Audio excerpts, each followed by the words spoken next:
Oh, sexy cider football is back in Bristol. Reece says the Premier League is calling. We're not getting carried away, but we are loving this brand of Struber football. Welcome back to Where Robins Walk. It's 20 minutes of Bristol City chat. The supporters page are now saying, just back Struber, please. We're recording this just 24 hours before that transfer window shuts. What's going to happen? We'll get the panel's view and all that. Plus, can Randall, who's amazing, by the way, one of the purchases of the summer, Knight and Bird play together, possibly? We're talking about the brilliance of Vitek. What's the biggest derby? And this beauty has dropped since we last spoke as well. Modelled by Suts there. Is this the nicest away kit we've had in a number of years? We've got a full panel back with us. Suts, Liam and Ethan all to tear down the Tigers. 3 points dismantling. Welcome back, Suts. How was Creamfields, first of all? Amazing. I think I'm just about recovered. If you ever have one of those idiots in front of you waving a flag that you can't see, this would have been him. Yeah, it looks like Yeah, you've had an amazing time. yeah, Right. yeah. It's brilliant. Brilliant. Back to footballing matters we go then. Ethan, yeah, which goal was your favourite of the four? Let's start there. I think the fourth one, it just epitomised, I think, the whole afternoon. Nice little interchangeable patterns, one touch, and then the finish from Bird. Excellent. We just looked very, very good in front of goal, which is, I think everyone can agree, we don't say that a lot. Yeah, absolutely. And the stats are, astonishing, Liam. Luke here says Bristol City had fired 29 shots, the highest shot count in a championship game on record. Modern stats show no previous league match in the second tier where City have shot 29. It's historic. I mean, were you that good or were Hull that bad? Um, Possibly a bit of both. I think they allowed us to play quite a bit, but I think our counter press, as soon as we lost the ball, we wanted to win it back straight away, which was absolute joy to see. And I actually put a post out, I think it was this morning on Twitter. One thing I'm enjoying seeing is the ball being crossed into the box. Two of our goals were carbon copies of each other yesterday. Crossed the back post. McCory winning the first ball. Goal from the knockdown that he's created. So on that front, I think it's absolutely brilliant. One of the signings of the summer, which has helped achieve this good start, of course, which Plymouth fans are absolutely furious about, is of course Adam Randall. Bristol Delboy says they're simply superb. He quietly links the play cleanly, receives the ball comfortably on the back foot, as well as on the half turn, playing simple quick passes, but forward passes setting us on many attacks. He covers the ground brilliantly. Is he one of the best signings? Well, you've got to look what we paid for him, which was peanuts really. And you've got someone when the team is coming from. The fans are very quick to get on there and say that we didn't need him anyway. Get rid of him. Yeah, it's not very good. And But for me, it's just like you said. He's unsung. He sits in there. He just does it so well. And do you know what's even more special for me is he's retro as well. He wears black boots, which is like proper old school, and it stands out so much on a pitch nowadays. But yeah, he's absolutely class, and he's just sat in that midfield and allowed Knight to, if you like, a bit more creativity in his game. And just I mean, literally, he's been, I think, the difference. I mean, like I said, we've scored 4 goals in 2 of our four games so far this season, and that's no coincidence that our midfield has suddenly got someone bolstered now. Yeah, Ethan, this point was made by all Bristol. Reece very good, which we'll come on to in a minute. Randall is an absolute baller, and he's as important as Knight. Could him, Knight, and Bird play together? Question to you. That you's also getting better and more robust. What about that trio suggestion then for you? 100%. I think Liam said it many times, and I completely agree with him. Max Bird is best in that 10. So shoving further up the pitch, allowing Knight and Randall to play in there together, because obviously it looked really good. And then when Max Bird came on, almost scored from about 25 yards off, out, rattled the crossbar, scored, obviously. It's his position, the 10. So 100% as a trio, maybe not all together. But Bird obviously slightly higher up, and yeah, you've got something really good going on. Okay. Liam, midweek we saw the ineptitude of Manchester United goalkeepers, but they have got one goalkeeper that's pretty good, haven't they? It's just problem for them is he's in a Bristol City shirt. I've watched the one-handed save he does. I have no idea how he gets to that. Crikey almighty, Max O'Leary doesn't get back in this side, does he? I don't think he does at the moment. I think when he comes back from injury, be interested to see what the club do. But I can really see him being second fiddle. It'd be interesting to see what United do come January because they have got that recall option on him. I think it depends if they bring anyone in goalkeeper wise. I've seen today they look like they're bringing a lad in from Anderlecht and Martinez from Villa. So I think if one of them goes in, I think we've got him for the season. Well, fingers crossed we have. But on the flip side, I don't think O'Leary will like the fact he won't be number one anymore. So it gives a good bit of competition, I think. Yeah, you haven't had that for a while, have you? Such competition in that. In No, that and I literally, people, you guys will know. I've been very vocal a couple of seasons now, saying that O'Leary needed competition, just didn't have it. And you talk about that save from Vitek yesterday. That's not a fluke. He pulled off one like that away on the opening day at Sheffield United, and also he's pulled off some brilliant saves. He's a big lad. He commands his area. He's not scared of coming out, as we saw a couple of times early on yesterday. He was going walkabouts, but I think I think it's just given the defenders confidence as well because they've got someone that will come and claim the ball. Yeah. Another one which we must talk about is Reece, of course. He got man of the match award. I think it could have gone to several, though, if I'm not mistaken. Ethan Ashmead says, slightly confused at Preston fans stating Reece was average. He's the best striker we've had in years, to be honest. There's no shade on their fan base either, as I've always rated him, but just seems strange as he's clearly quality. Obviously, we talk to Preston fans as we do a Preston podcast. Their view on him that he's a quality striker, but sometimes his attitude and his work rate is questionable. No, you haven't seen that, of course, yet. But yeah, this comment he could be the best striker you've had in years.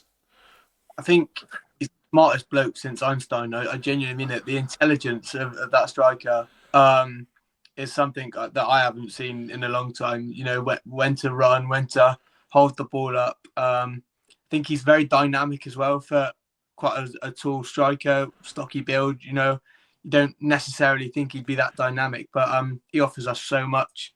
Obviously, needed a goal, got two yesterday. So yeah, he's arrived. He's been a standout, and yeah, so far so good with all the attitude and the work rate and the determination. I'm loving him. Yeah, you can't fault his work rate because if you look at his second goal or third yesterday, it was from his press that he won the ball.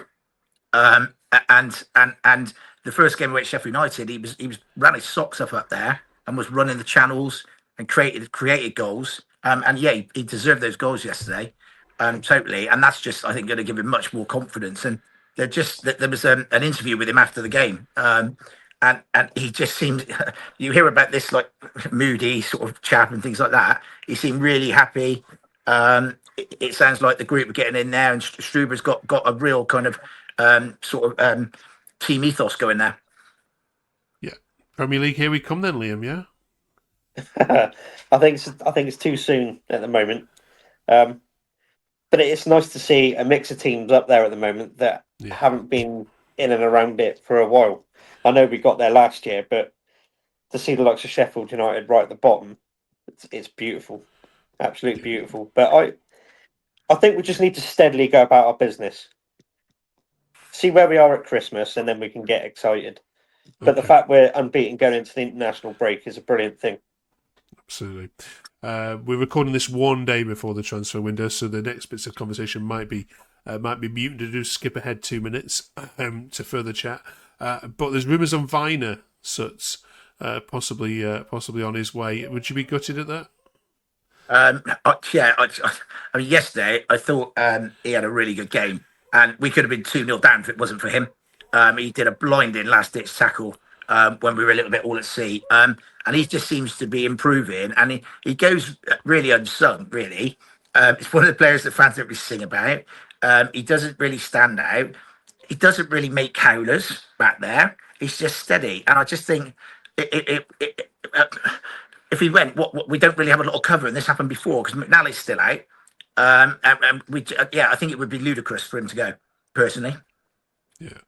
I Ethan, will add to that. Sorry, go I on. will add to That's that. okay. I think yesterday showed that Tanner in the centre back position, their second goal for me. Okay, Dickey was stood too far from McBurney in the first phase, but the second phase, Tanner was stood on his heels. If that was Viner, he would have been in there to block that shot for the second attempt, and it wouldn't have been 4-2. It'd have stayed as 4-1. I think Tanner, where his mindset as a fullback, for me, he's not quite good enough to play consistently as that right centre back. So if Viner goes and Tanner comes in, I think we're in a world of trouble. Yeah. I know that won't appease Ethan too much because I know he rates him quite highly. Simon says, Ethan, it'll be a strange closure. I can see Viner going based on the depth we have. That will allow one signing. Cornick is robbing a living, so won't move. Therefore, I feel he'll be upset. Thinking 3. What's your thoughts? I mean, yeah, I'm in agreement with everyone. Viner can't leave. I think he's been a massive scapegoat, especially in recent months, years, really. Normally, whenever there's a problem, let's just blame Zach Viner. But yeah, I'd like to see him stay. And in terms of Harry Cornick, got a little cameo that Liam was very happy about. But yeah, if we're going to bring a striker in, especially I think on loan is the talk. I'm not really sure. Then yeah, you'd like to see one of Cornick, Bell, Armstrong moved on. I'd like to see Fally stay. I'm never ever giving up on that man. But yeah, the rest is. Oh, you stole my next question. That was going to be what should happen to Fally by Monday at 7, Liam. I think Fally stays. I have actually just seen, before we came on to do the pod, that apparently there's a link to Port Vale for Armstrong. Whether that's just been drummed up by fans and some journos, I'm not sure. I think out of all of them, I was quite... To bring Cornick on yesterday ahead of Armstrong said a lot to me yesterday. I don't think Struber's got any confidence in Armstrong whatsoever, especially after seeing Wednesday night against Fulham. He was atrocious. But I loved seeing Cornick yesterday. I think he offers something. He's got a different dynamic about him. He's versatile. He can play a few different places. He came in the 10 yesterday, and I think the best football I've seen him play was when he was at Luton when we signed him. Was just off the centre forward in that sort of 10 role. I think he can do that job for us if needed. So I think, okay, yeah, he's out of contract next summer. There's no harm keeping around for an extra squad option. If it was going to be someone else to leave, I reckon it'd be Bell because he's not really getting a look in at all at the moment. Okay. So for me, I think it'd be Armstrong and Bell to go if we're bringing someone up front. Okay. We're going to take 2 weeks off because, of course, we're heading into the international break. Do you think it's just come at the wrong time, Suts, very quickly? Well, yeah, I mean, that's what Reece said. Should play Sheffield Wednesday next week? Yeah, Reece said in his post-match interview that all of the team were just wanting to keep going. They don't want the break. Yeah. I mean, we're playing some decent football at the moment. We're unbeaten. We've scored goals, which isn't for us normally. And rather than the 12th place again, Ole shout is 6th place again, Ole at the moment. Sheffield Wednesday next, Ethan. Can you have any sympathies with them for what they're going through? I mean, you as a club have had some, issues with ownership in your history. Do you share sympathies with them? Yeah, I'm quite passionate about it. I really think it's a turgid situation they find themselves in, and it's even worth trying to make jokes or have a laugh about it because if it was my football club, I'd probably be in bits. How serious we all take it as football fans. So yeah, it's a horrible situation for them to be in. But then again, we've got to capitalise on it. Fresh back from obviously the international break now, reset, recharge, and yeah, ready to go. Okay, brilliant.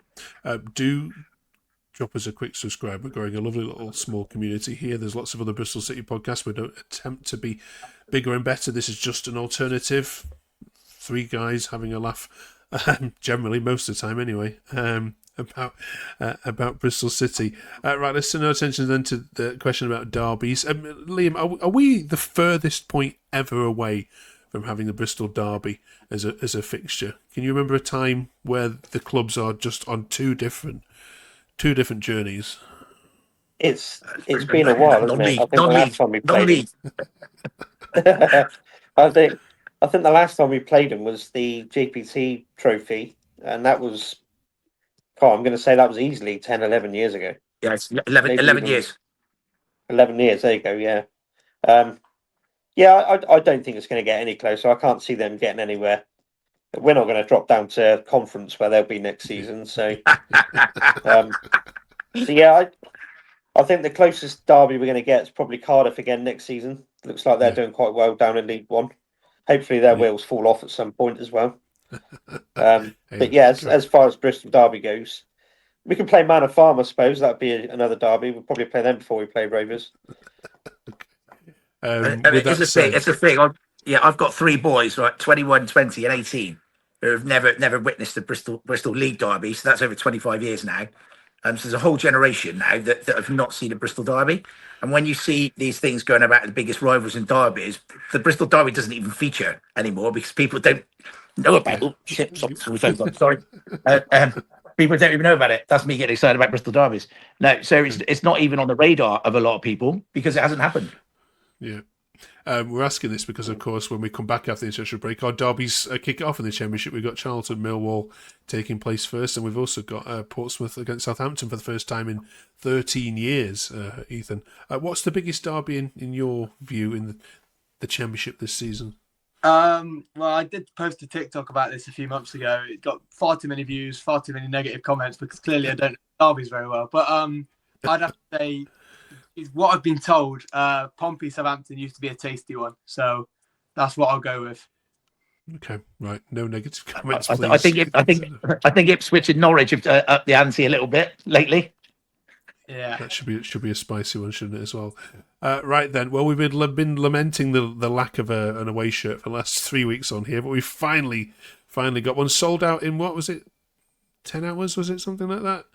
Less than that, pretty much. A bit less. Oh, was it? Okay, yeah. I mean, it's not since Jerry Gow played. Fans are saying.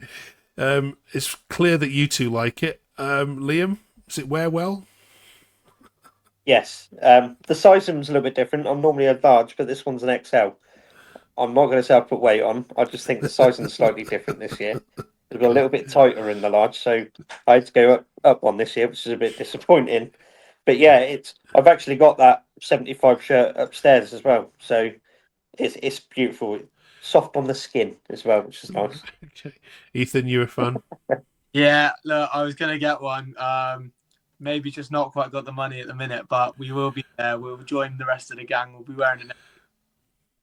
Brilliant.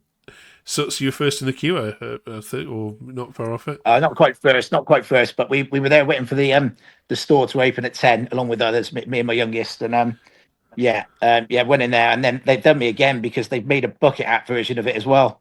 So it's like literally just empty my bank account. They've got some nice jackets to go along with it as well, haven't they? Yeah, I mean, I'm not getting that carried away. Right. I nearly did yesterday, nearly. 3 nice shirts this season then. Good. Well done. I like the retro badge as well. Always good, the retro badge. Brilliant. Right then, we'll give you 3 a week off then from talking about Bristol City, and we'll see you the other side of the visit to Hillsborough in 2 weeks' time. Thank you all very much for watching. Do drop us a quick subscribe and a quick like. If you've got the time, check out Ethan on TikTok as well. We'll post his link in the description below as well. And follow us on Twitter. Thank you so much for watching. Have a great one. Premier League, here we come.